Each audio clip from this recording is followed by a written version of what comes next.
आज भी सीवर की सफाई हाथ से होती है, मशीन से नहीं। सफाई कर्मचारी को जरूरी कपड़े और उपकरण भी नहीं दिए जाते हैं, पैसा वेतन तो अलग की बात है। लिहाजा दम घुटने से उनके मरने की खबरें आए दिन आती रहती हैं। सुप्रीम कोर्ट के आदेश के कारण ऐसी स्थिति में 10 लाख का मुआवजा देना होता है, लेकिन उसे हासिल करने के लिए भी अदालत ही जाना होता है। सोहित मिश्र की ये रिपोर्ट देखिए। ऐसा एक दिन नहीं होता कि मैं इंतजार नहीं करती हूँ वो आएंगे। जब भी कहीं जाती हूँ सोचती हूँ वो आएंगे, लेकिन वो नहीं आएंगे, ये भी पता है मुझे। पर वो सोसाइटी वालों को कभी हमारे ऊपर कोई दया नहीं आई, कभी तरस नहीं। हम जाके उनके सामने रोए भी। मैं गई थी तो मुझे बहुत रोना आया, क्योंकि मैं उस जगह पे खड़ी नहीं हो पा रही थी कि उस जगह पे मेरे पति की जान गई है, 3 लोगों की जान गई है, और हम तीनों का क्या हालत होता है, हम तीनों कैसे सह रहे हैं, हमको पता है। पति का नाम आते ही विमला इसी तरह से बिलखने लगती है। मुंबई में कुर्ला इलाके के एक छोटे से घर में विमला 3 बच्चों और सास के साथ रहती हैं। दिसंबर 2019 में गोविंद चोरोटिया सहित 3 लोगों की मौत जहरीली गैस से हो गई थी, जब वो एक सोसाइटी के सीवर की सफाई के लिए गए थे। गोविंद की मौत के बाद घर में कमाने वाला कोई नहीं बचा। लॉकडाउन लगने के बाद में न पुलिस, न सरकार, न कोर्ट कचहरी, किसी ने हमारी सुनी नहीं।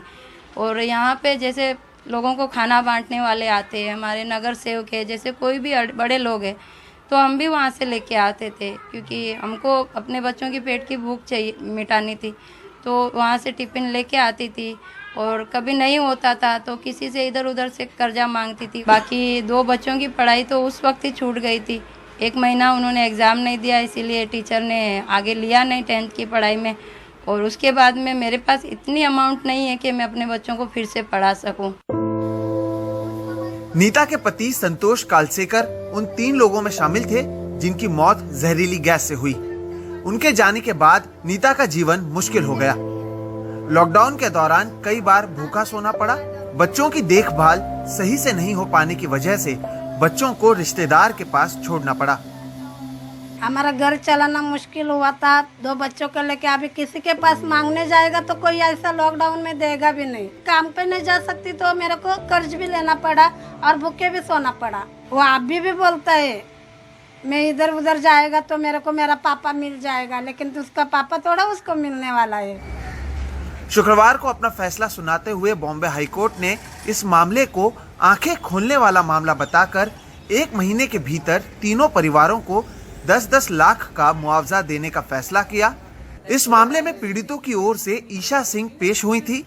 उन्होंने बताया कि जिन लोगों को सबसे ज्यादा इंसाफ की जरूरत है वो यहाँ तक पहुँच ही नहीं पाते हैं। तो आपको बहुत भारी कोर्ट फीस देनी पड़ती है जो बहुत लोग नहीं दे पाते हैं।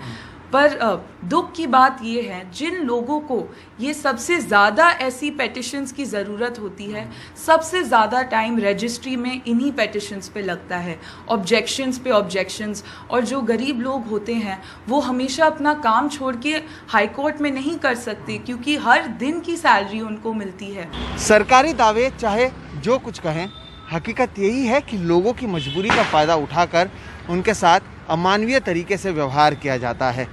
मृत्यु के बाद ये लोग सरकार के लिए केवल एक आंकड़ा बनकर रह जाते हैं, लेकिन परिवार वालों की ज़िंदगी हमेशा के लिए बदल जाती है। भोपाल से अनुराग द्वारी और मुंबई से कैमरा पर्सन राजेंद्र दयालकर और प्रवीण जी रोहित के साथ सोहित मिश्रा, NDTV इंडिया।